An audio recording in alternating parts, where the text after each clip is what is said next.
Sabi nila sa panahon ngayon, mas matapang na ang mga kabit. Pero hindi akalain ni Susan na abot ang tapang ng kabit ng asawa niya sa pagnanakaw ng kuryente nila.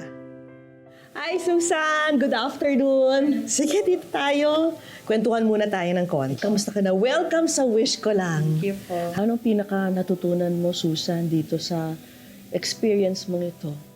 Hindi lahat ng bagay kailangan mo ibigay ng buo. Kailangan magtitira ka rin sa sarili mo para pag nasaktan ka, kaya mo itayo agad yung sarili mo. Anong nangyari naman dun sa mga electric bill, di ba? Eh, yung naging kabit na nga ng mister mo, kumabit pa siya dyan sa kuryente niyo. Po.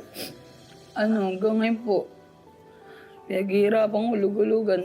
Susan, gusto namin mapasaya ka ngayon at merong mga hinanda kaming sorpresa para sa'yo. Sana makatulong sa'yo. Thank you po. Susan, di ba nabanggit mo na sana magkaroon ka ng konting pagkabuhayan para masuportahan mo yung sarili mo, lalo pat may mga binabayaran kang bills.